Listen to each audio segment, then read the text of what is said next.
Este é um daqueles momentos em que uma notícia parece pequena na superfície, mas quando você olha com calma, percebe que existe algo muito maior se movendo por trás. À primeira vista, muita gente pode pensar, é só um filme, uma cinebiografia sobre Jair Bolsonaro, uma produção privada, um projeto político, histórico, ideológico ou até de imagem pública, dependendo de quem está olhando. Mas a pergunta que explode no centro dessa história é outra. Por que um filme precisaria de uma escala de dinheiro tão gigantesca?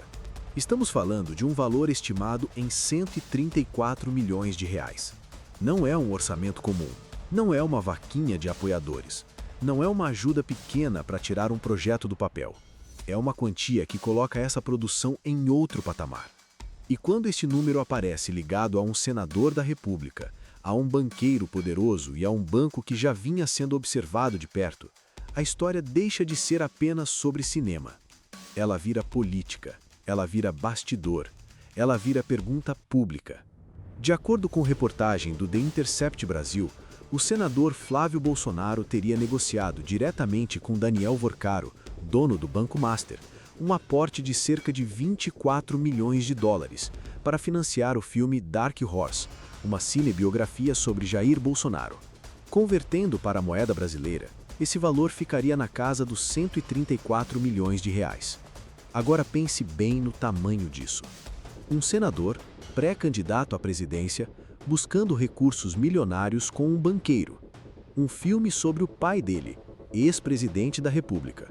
E um valor que sozinho já seria suficiente para transformar essa história em manchete nacional. Mas o ponto mais sensível não é apenas o tamanho do dinheiro, é o contexto. Porque Daniel Vorcaro não aparece nessa história como um empresário qualquer. Ele é o dono do Banco Master, instituição que passou a ser alvo de forte desgaste, questionamentos e atenção política, financeira e jurídica. Ou seja, o personagem que estaria sendo procurado para financiar o filme não estava em um ambiente neutro.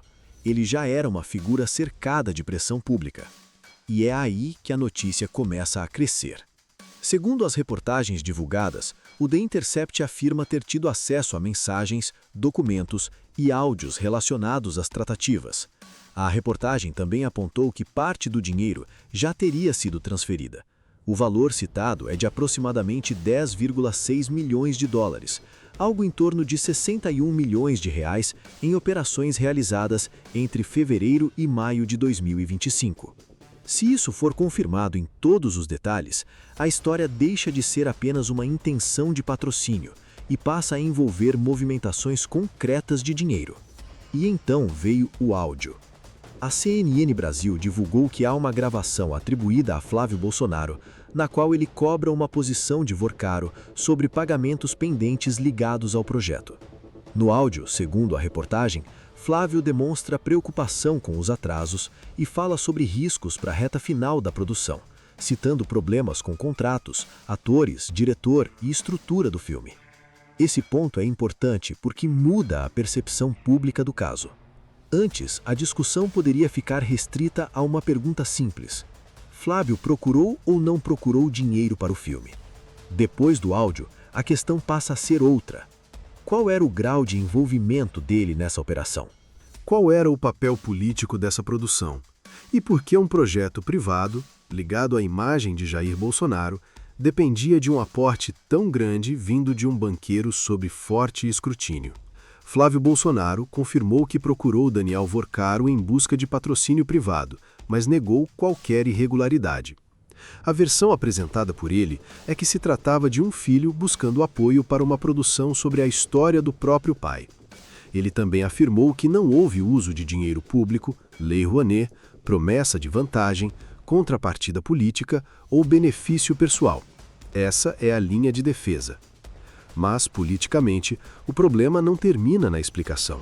Porque em política, muitas vezes, a percepção pesa tanto quanto o fato.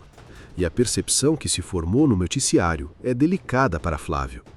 Afinal, ele não é apenas um filho tentando viabilizar um filme, ele é senador da República, é uma das principais vozes do bolsonarismo e aparece como um possível nome para representar esse campo político na disputa presidencial de 2026. Por isso, a notícia caiu como munição no colo dos adversários. Parlamentares ligados ao PT e ao governo Lula passaram a explorar o caso como um ponto de desgaste contra Flávio Bolsonaro. A estratégia, segundo o que vem sendo noticiado, é levar o tema para discursos, redes sociais, plenário e debates públicos. A ideia é simples: colar na imagem de Flávio a pergunta sobre sua relação com Daniel Vorcaro e com o Banco Master. E esse é o ponto onde a história vira disputa eleitoral. Porque antes, aliados bolsonaristas tentavam se afastar da crise envolvendo o Banco Master. Agora, com a revelação dessas tratativas, os adversários tentam mostrar uma contradição. Enquanto publicamente o campo político buscava distância do problema, nos bastidores haveria uma negociação milionária para financiar um filme sobre Jair Bolsonaro. Isso não significa por si só crime.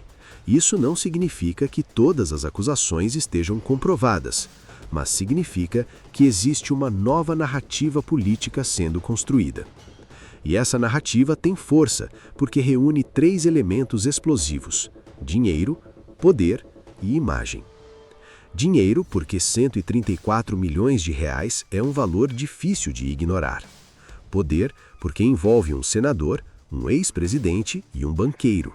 E imagem, porque o projeto em questão não era um filme qualquer, era uma cinebiografia sobre Jair Bolsonaro, em um momento em que a direita discute quem será seu nome para enfrentar a próxima eleição presidencial. No fundo, essa notícia não repercute porque fala de um filme, ela repercute porque toca em uma pergunta maior.